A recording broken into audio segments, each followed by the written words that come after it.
welcome back to Open, everyone. You know, always inviting you to get social with us. That's right. Tweet us at ParoxNet TV, and while you're there, tweet me too, at Rhina Valentin. So our next guest is an aspiring comic book artist from the Bronx who has been drawing since the age of 5. By day, he's a habilitation specialist for adults with special needs and art instructor for an after-school program. His goal is to bring light and entertainment with his many talents. And joining us to tell us more, we welcome visual artist Chris Pagán. Hello, everyone. Hello. Thank you, Ms. Valentin. Oh, our pleasure to have you. Fun. Yes, lovely work that you're doing. I personally am a fan of this new comic culture that exists. It's not new, but for me it's new because I have a 10-year-old, and it's very fascinating to see the movement that is allowing our kids, and when I say our kids, I mean our kids of color, Yes. to take what they are already watching through like DC and Marvel, and just making it their own and coming up with their own style of storytelling through the style of graphic novels. Yes. To piggyback off of that, especially like going to Comic-Con, I think last year before, you start seeing more of an influx of people of color and especially women of color getting into like the comic book field, writing, drawing, and expressing themselves in different media, especially the roles that you've seen on movie screens have actually really been incredible. There's a comic now, I can remember, Niobe, that's also by this artist named Ashley Woods, who it's like very person of color centric, from the designs to the animation to the colors, is very vibrant. Seeing things like that, characters like Spawn, who was an African American, who probably a lot of people didn't know that, but to have all these kind of different abilities, and you have Ironheart, who's also a woman of color, who's got the Iron Man gear. I love that you keep bringing up women of color, and I just love the fact that you've been at this since you were 5 years old. So this is obviously something that naturally came to you. So let's talk about your development in the process. Were you able to find classes at the time to enhance your craft, or is this something that you just kept practicing independently? Well, I've been kind of drawing like since I could take a pen to a piece of paper. Seeing like cartoons on TV kind of inspired me. So since then, I've just been, whatever I see, whatever I can do, you know, I try to sketch. But as I got older, I did go to BMCC, took a few classes. I had to take some breaks, you know, with art, as far as, you know, doing work and other things like Right, that. because you have to live and survive and eat and all that jazz, right? But- and of course, be a contribution to society Very because you're true. doing great work. Thank you very And I much. see you brought some technology with you. So this is the beauty of this day and age. Yeah. It's like now it's not a pen and paper is no longer required. So what'd you bring there? I brought the iPad here, not even trying to do an Apple plug. Right. But it's very efficient for what I've been doing when I'm on the go. Sometimes Okay. I get inspired. And I can still do everything by hand. I actually prefer that. I used to watch a lot of the old Disney movies, and they used to do that.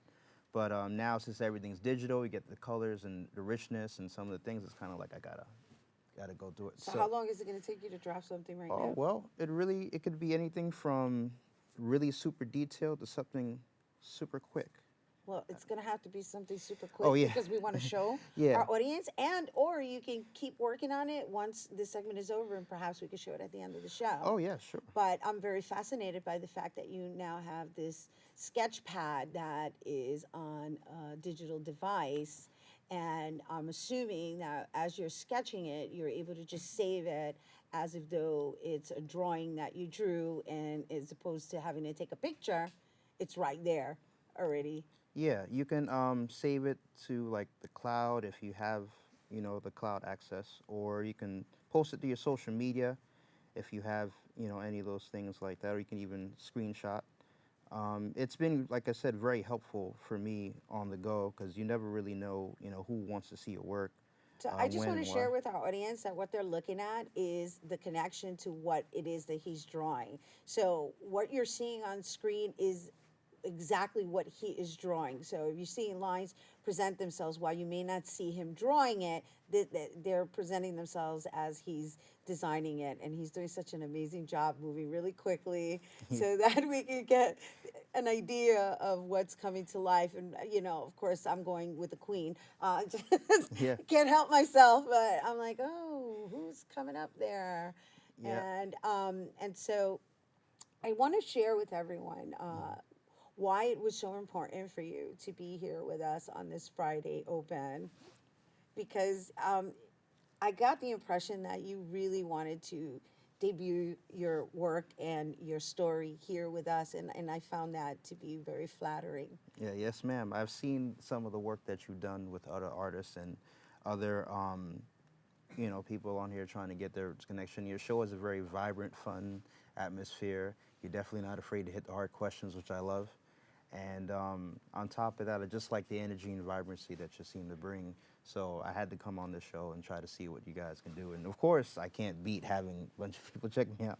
So, so I mean, any promotion is good promotion. Yeah, But no, it is. It's great, but I love that you came with technology too, and that we have the ability to connect it. And so I just wonder if we're going to be able to do one more shot of it before we take a break. oh yeah, I'll be done before then. You'll be, because they're saying we only have one more minute. Oh, 1 minute. Okay. Yeah. Well then. But Yeah. I mean, this is for now. I mean, hopefully we can show more later. But in the meantime, can we just share with everyone? Are you going to be exhibited anywhere? Do you have something online? Are you doing your own storytelling? I know you're an illustrator, but are you matched up with an author? Well, right now I work with a friend of mine, Kevin Sanders, who goes by Cole Cassius, ColeCashus. You can find that on Instagram. He has a bunch of books, lines. Then I help with some covers and do some pages. But I have some series of my own. I'm kind of working out the copyright stuff and all the other things. So for right now, my page, you'll just see like a lot of like art that's already established, like heroes and comics that's already out, and I'll just sketch them because it's a little easier, and like a lot of my stuff I'm still working on, so I don't want to put that out there yet, especially not without the protections. Absolutely. You have to be very careful online. That's very smart of you. And so before we go, I want to make sure we show this. And I just wondered if it seems to me that you're really about women empowerment, which I'm like all about. And Oh, I yes. appreciate that. Yes, And thank so, really quickly before we go, let's just share what you did begin to craft there. Yeah. It's a quick sketch, so I could definitely iron out all the kinks later. But to me, I've been really inspired to try to add more women of color of all shades and sizes to the page, because to me, we can never have enough diversity, especially with our people of color. And I want, little boys and girls to be able to look at my stuff and say, hey, I can do that too, or this inspires me, I think we should try it. And I'm also trying to get into acting as well. Right. So I want roles that would be kind of also positive, images that would inspire people. We have a lot of, like I said, or underrepresentation, I should say. So I feel like it's never really enough. You can always give more, and it can always be more positive images. And like I said, I want to hear everyone's voice. I want to be able to express everyone's voice if I can. And if I'm the lucky one to get a chance to do that, then that'll be me. And hopefully this is the seed planted. And thank you for sharing that with us here on set. And I got to tell you, that's a great strategy to get moms as well. Definitely stick to the women. You got my vote on that. Thank you. All right, and thank you for being here with us once again. You guys, for more on Chris Pagán's artwork, please make sure to check him out on Instagram. That's Creative Chris with 2 S's, 88. Creative Chris, 88.